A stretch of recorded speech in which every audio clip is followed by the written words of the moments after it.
अवधूत चिंतन श्री गुरुदेव दत्त श्री स्वामी समर्थ. मी शर्मिला माझ्या या यूट्यूब चॅनलमध्ये माझ्या सगळ्या गोडताईंचं मैत्रिणींचं अगदी मनापासून स्वागत करते. तसेच आजचा दिवस तुम्हाला खूप छान जावो, तुमच्या मनातील सगळ्या चांगल्या इच्छा स्वामी महाराज पूर्ण करो ही स्वामींच्या चरणी प्रार्थना करते आणि आपल्या नवीन व्हिडिओला सुरुवात करते. 23 एप्रिल 2026 वार गुरुवार या दिवशी आलेले आहे गुरुपुष्यामृत आणि हा योग मराठी नवीन वर्षातील पहिला गुरुपुष्यामृत योग. अत्यंत पवित्र दिवस, महत्त्वाचा. आपल्याला आपल्या गुरूंची सेवा करायची आणि भगवान विष्णू माता लक्ष्मी यांची सेवा करायची. ती कुठली तेच आपण आजच्या या व्हिडिओमध्ये बघणार आहोत. तर चला मग व्हिडिओला सुरुवात करूया. सगळ्यात आधी जेव्हा पुष्य नक्षत्र हे गुरुवार येते तेव्हा आपण त्याला गुरुपुष्यामृत योग असं म्हणतो. आता हा संपूर्ण नक्षत्रांमध्ये पुष्य नक्षत्र हा नक्षत्रांचा राजा मानला गेला आहे. सगळ्यात मोठं म्हणजे महत्त्वाचं नक्षत्र आहे आणि जेव्हा हे गुरुवार येतं तर अर्थात गुरुपुष्यामृत असा सुवर्णयोग तयार होतो. आपण दरवर्षी फुलवातींची सेवा करत असतो, तर सालाबादप्रमाणे यंदासुद्धा आपल्या या फुलवातींची सेवा करायची आहे. आता सगळ्यात आधी सेवा काय आहे सगळ्यांना माहीत आहे, पण या सेवेचा अत्यंत सुंदर अनुभव आलेले आहेत. वैयक्तिक मी सुद्धा घेतलेल्या आहेत. बऱ्याच महिला या सेवा नेहमी करत असतात, ज्यांना यावर्षी म्हणजेच या महिन्यात करणं शक्य होत नाही. धोंड्याच्या महिन्यात सुद्धा गुरुपुष्यामृत योग आलेला आहे, तुम्ही तेव्हासुद्धा सेवा करू शकता. पण आता ज्यांना आत्ता करणं शक्य होतं आहे त्यांनी आवर्जून आत्ता सेवा करायची. सेवा काय करायची तर सगळ्यात आधी आपण बघूया सेवा का व करायची. कारण लोकांना हा प्रश्न असतो की बघा सेवा करून काय मिळतं, तर 12 फुलवातींची लक्ष्मी प्राप्तींची सेवा आहे. आता लक्ष्मी प्राप्ती म्हणजे पैसा का, तर 8 प्रकारच्या लक्ष्मी असतात. तर आपल्या घरात सुख, शांती, समाधान, ऐश्वर, आरोग्य, भरभराट, धनबुद्धी तसेच प्रत्येक धनधान्याची कधी कमतरता भासू नये. आपल्याला आपली जी मुलं बाळं आहेत ती सुखरूप राहावं, घरातील वातावरण चांगलं असावं आणि प्राप्त लक्ष्मी स्थिर राहावी. जो काही तुम्ही पगार तुमच्या घरात येतो तो स्थिर असावा, याच्यात वाढ व्हावी, पण तो स्थिर असावा याचं कारण तुम्हाला सांगते. नेहमी म्हणत असते बघा मी की एक वेळेस असं होतं की भरपूर काही होतं याचं आणि मग आता काय दिवस आले आपणच असं कधी कधी म्हणतो. म्हणजे मी इतकी सेवा करते, इतकी देवाची भक्ती करते, तरी माझ्यावरच काय हे दिवस. तर ते दिवस आपल्यावर नको यावे म्हणून माता लक्ष्मीसमोर, परमेश्वरासमोर किंबहुना सगळ्याच देवांसमोर नेहमी झुकून राहायचं असतं. माता लक्ष्मी समोर जो माज करतो त्याचं काहीही खरं नाही. लक्ष्मी खूप चंचल आहे, ती आज आहे आणि उद्या नाही, म्हणून परमेश्वरासमोर नेहमी झुकून राहायचं असतं. आता दुसरं म्हणजे सेवा कोणी करू शकतो, तर सेवा कोणीही करू शकतो. अर्थात मासिक धर्मात ताई 4था दिवस आहे, सेवा करू का. बघा आपल्याकडे 4 दिवस मासिक धर्माचे पाळले जातात. काही ठिकाणी असं आहे की 4थ्या दिवशी डबल आंघोळ करून पूजा केली जाते. पण जर तुम्हाला जो त्रास आहे तो कमी नाही होत तर 4 वेळा जरी आंघोळ केली तरी त्या सेवेला काही महत्त्व आहे का. 4 दिवस पाळायचे असता 5व्या दिवसापासून तुम्ही सेवा करू शकता. मग अशा वेळेस जर तुम्हाला मासिक धर्माचा पहिला, दुसरा, तिसरा दिवस होत असेल, तुम्ही कोणाकडूनही तरी ही 2-3 दिवस सेवा करून घ्या. आता पुष्य नक्षत्र कधी लागते तर तो गुरुवारी रात्री 8:56 लागतो आहे. तर 56 किंवा 27 मिनिटांनी लागेल. थोडक्यात काय, जी ही सेवा आहे ती गुरुपुष्यामृत नक्षत्राच्या जे काळापर्यंत म्हणजेच करायची असते. पहिल्या दिवशी आधी सांगते, गुरुवारी ही सेवा तुम्हाला थोडक्यात रात्री 9 नंतर तुम्हाला सूर्योदयापर्यंत म्हणजेच दुसऱ्या दिवशी तुम्ही सूर्योदयापर्यंत कधी करू शकता. थोडक्यात 9 ते 9:30 तसेच 11 ते 12 1 पर्यंत तुम्ही पहिल्या दिवशी सेवा करायची. पहिल्या दिवशी सेवा पुष्य नक्षत्राच्या काळात करायची आहे. ही सेवा सकाळी करू का असं तुमच्या मनात येईल तर अजिबात नाही, कारण पुष्य नक्षत्र हे संध्याकाळी अगदी रात्री म्हणू शकतो या आपण, कारण ते 9च्या दरम्यान सुरू होतं, म्हणून तुम्ही 9 नंतर ही सेवा करायची. आता सगळ्यात महत्त्वाचं सेवा काय करायची. सेवा कोणीही करू शकतो. मासिक धर्म असेल तर कोणाकडून तरी करून घ्या. सुतक विटाळ असेल तरी ती सेवा करता येणार नाही, तुम्ही नेक्स्ट मंथला केली तरी चालेल. त्याच्या आधी ही सेवा करत असताना त्यांच्यात खाडा नाही चालत, म्हणजेच काय तर खंड पडता कामा नाही. हो, मासिक धर्माचे 4 दिवस ओलांडल्यानंतर तेवढं खंडन चालतं, कारण महिनाभर ही सेवा चालते. तर लगेचच काही आपल्याला मासिक धर्म येत नाही असं होत नाही. प्रेग्नेंट महिलासुद्धा ही सेवा करू शकतात. पण तुम्हाला जर गावाला जायचं असेल, आता समजा मला माझ्या माहेरी जायचं आहे, तर माहेरी सेवा करता येणार का? की तुमच्या घरातच सेवा ही तुम्हाला करावी लागते, तर तुम्ही ही करू शकता. किंबहुना तुमच्या मूळ गावी जायचं आहे काही कामानिमित्त, तर तुम्ही दुसऱ्या गावाला आहात आणि तुमच्या मूळ गावी जायचं आहे, तर तिथे जाऊन तुम्ही ही सेवा करू शकता. पण मग माहेरी चालेल का? तर माहेरी वगैरे ही सेवा करता येणार नाही. हा, आता समजा 1-2 दिवस तुम्ही चालेल की देवाला चालले तुम्ही, समजा आपल्याला कुलदेवाला जायचं आहे, सुट्ट्या लागल्या तर कुलदेवाला आपण जात असतो. एखादा दिवस स्किप झाला तर चालेल का? कारण का तर तुम्हाला सांगते, तुम्ही हे कार्य जे काही करत आहात, तर हे तुम्ही देवासाठीच करत आहात. बघा ताईंनो, सेवेचा एक वेळ असतो. पहिल्या दिवशी पुष्य नक्षत्रावेळी सेवा करणार म्हणजे मी गुरुवारी संध्याकाळी रात्री ही सेवा करणार. दुसऱ्या दिवशी एक वेळ ठरवणार मी, मग ती सकाळची असो किंवा संध्याकाळची असो किंवा दुपारची असो. शक्यतो लक्ष्मी प्राप्तीची सेवा ही संध्याकाळी करायची असते.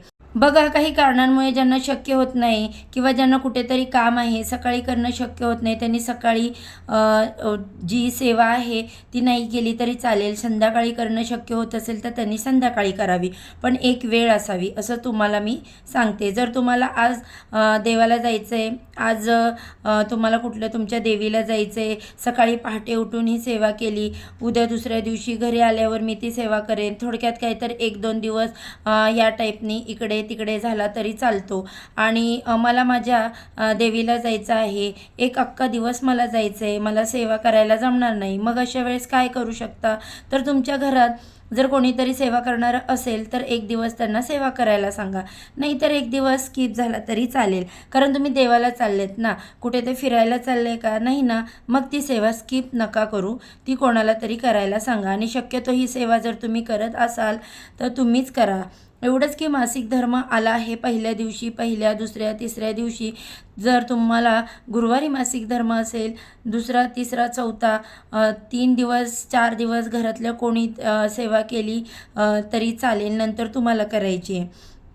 कारण बघा, असा प्रश्न येतात की तुम्ही म्हणाल सेवा राहिली बाजूला, बाकीचं चालेल, पण ते बाकीच्या टॉपिकवर खूप जास्त प्रश्न होतात. कधी कधी उत्तर द्यायला जमत नाहीत, अशी काही प्रश्न आपल्याला निर्माण होतात.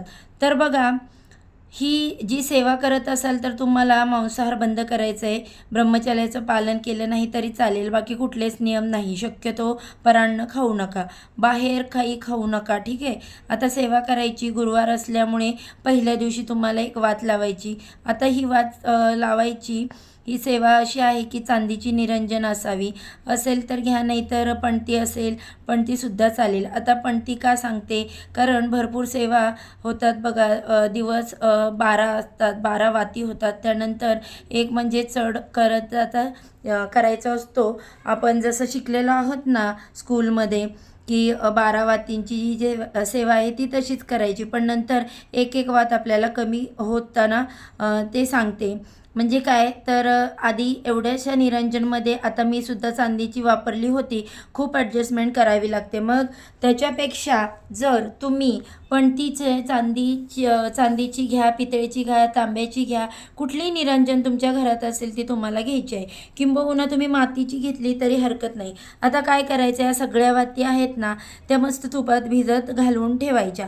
कारण ही सेवा जी आहे ती 24 दिवसांची सेवा आहे. 12 दिवस आता 24 दिवस जी करायची ती मी तुम्हाला सांगते. आज गुरुवार आहे, 23 तारीख आहे. रात्री 9 वाजता मी एक वात म्हणजेच निरंजन घेणार.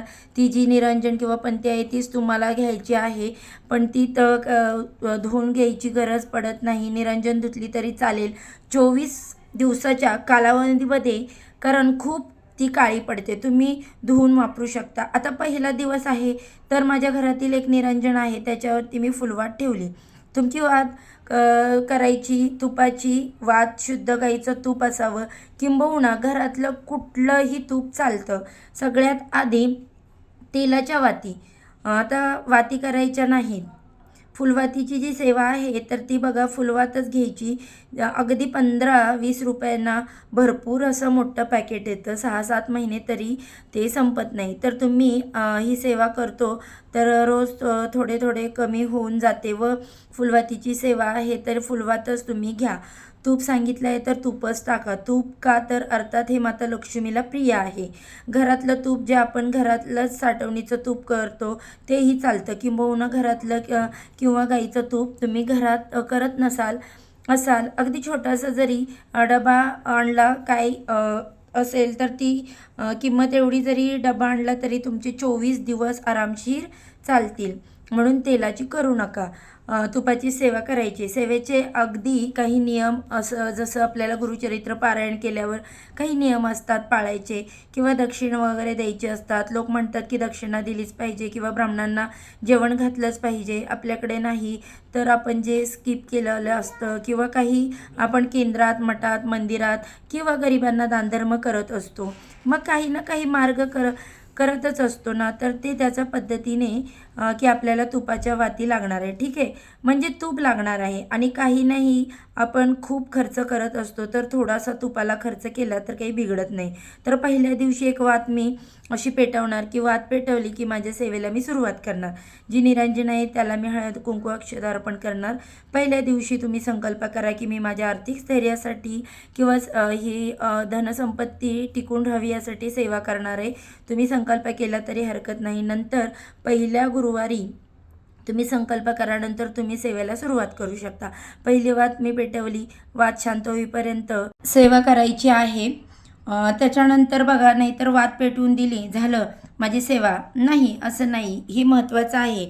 मूळ जो अंग आहे तर ती आपली सेवा आहे, तर ती सेवाच आपल्याला करायची. आता सेवा काय करायची सांगते तुम्हाला. एक वेळा श्रीसूक्त, एक वेळा व्यंकटेश स्तोत्र, एक वेळा पुरुष सूक्त आणि विष्णू गायत्री मंत्र जो आहे तर तो बोलायचा आहे. तसेच नारायणाय विद्मही वासुदेवाय धीमही तन्नो विष्णू प्रचोदयात हा मंत्र 16 वेळा तुम्हाला म्हणायचा आहे. ही सेवा लक्ष्मी गायत्री मंत्र देखील तुम्हाला म्हणायचा आहे. ओम महालक्ष्मीचं विद्मही विष्णुपत्नीचं धीमही तन्नो लक्ष्मी प्रचोदयात. त्यानंतर कुबेर मंत्र जो तुम्हाला म्हणायचा आहे. ओम वैष्णवाय स्वाहा, ओम श्रीम श्री वित्तेश्वराय नमः हा मंत्र तुम्हाला 16 वेळा बोलायचा आहे. तसेच नवार्णव मंत्र ओम ऐं ह्रीं क्लीं चामुंडे विच्चे आणि हा मंत्र जो आहे तो बोलायचा. एक माळ श्री स्वामी समर्थ मंत्राचं म्हणायचे. गुरूंच्या सेवेशिवाय कुठलीही सेवा फलित होत नाही हे लक्षात ठेवा. आता एक माळ ती बाकीचे सगळे मंत्र 16 वेळा तुम्हाला म्हणायचे. अजिबात मोठी सेवा नाही. मी तुम्हाला खरं सांगते, अगदी म्हणजे आता प्रत्येकाच्या स्पीडवर आहे पण तरी सांगते 8 ते 9 मिनिटात तुमची सेवा आरामशीर होऊन जाईल. आता बघा 1-2 मिनिट इकडे तिकडे सेवा कळाली तुम्हाला. आता मी तुम्हाला सांगते की कसं करायचं. पहिल्या दिवशी, आज गुरुवार आहे, मी एक वात पेटवली. वात शांत होणार तोपर्यंत माझी सेवा घडणार. सेवा झाली की महाराजांना प्रार्थना करायची की आजची सेवा तुमच्या चरणी मी रुजू केली.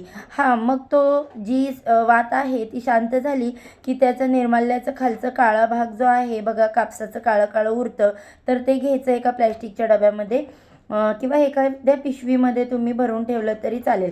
संपूर्ण ही सेवा होईपर्यंत फेकून द्यायचं नाही, घाई करायची नाही. आधीच सांगते, पहिल्या दिवशी एक वात केल्यानंतर जेवढी सेवा तेवढीच करणार. दिवा शांत झाला की ती काजळी, त्याला ज्याला आपण म्हणतो तर ती काजळी काढून घ्यायची, एका डब्यामध्ये वाटीमध्ये ठेवून द्यायची. ठीक आहे. या सगळ्या वाती आपण तुपात भिजवून ठेवणार आहोत. आज गुरुवार होता, एक वात केली. उद्या शुक्रवार आहे, मी काय करणार, 2 वाती घेणार. म्हणजे 2 वाती. ठीक आहे, गुरुवारी 1 वात, शुक्रवारी 2 वाती. समजलं. तर शनिवारी 3 वाती मी घेणार. अशा पद्धतीने बघा, गुरुवारची 1, शुक्रवारची 1, गुरुवारची 1, शुक्रवारच्या 2, शनिवारच्या 3 अशा मी वाती पेटवणार. अशा सेवा करणार. सगळ्यात शेवटपर्यंत सेम करायच्या आहेत. मग दुसऱ्या दिवशी शुक्रवार होता, 2 वाती पेटवल्या. आता शांत झाली की त्याचं निर्माल्य काढायचं. अशा पद्धतीने आपल्याला ह्या ज्या वाती आहेत तर त्या एक एक वाढवत ही सेवा करायची आहे. आता बघा, 12व्या दिवशी 12 वाती होणार. 12 सेवेचे जेवढे दिवस तेवढे आपल्या वाती वाढवायच्या आहेत. म्हणजेच आता काय, जे चढता क्रम लावला तोच आपल्याला उतरता क्रमसुद्धा घ्यायचा. आता त्याच काळात जर तुम्हाला मासिक धर्म आला, समजा सुरुवातीचे 10 दिवस सेवा झाली, नंतर मासिक धर्म आला, तर ती 4 दिवस थांबायचे. 5व्या दिवशी जी सेवा होती तीच तुम्हाला करायची. 10 दिवसांची सेवा कंटिन्यू झाली आहे, मग माझ्या 5व्या दिवशी कुठलीही सेवा करता येईल. तर अशा पद्धतीने पहिल्यांदा चढता क्रम आणि नंतर उतरता क्रम अशा पद्धतीने आपल्याला ही सेवा करायची आहे 12 वातींची. म्हणजे 24 दिवस ही सेवा होणार आहे. तरी बघा, ही अतिशय उच्च कोटीची सेवा तुम्हाला करायची. याचा अनुभव खूप सुंदर आहेत. प्रत्येक वर्षी ही सेवा करत असते मी. तुम्ही देखील करा. चला तर मग आजच्या व्हिडिओमध्ये मी जी माहिती सांगितली तुम्हाला आवडली असेल तर व्हिडिओला एक लाईक नक्की करा. जाता जाता चॅनलवरती पहिल्यांदा नवीन आला असाल तर चॅनलला सबस्क्राईब करा आणि कमेंटमध्ये श्री स्वामी समर्थ लिहायला विसरू नका. चला तर मग सर्वांना बाय बाय.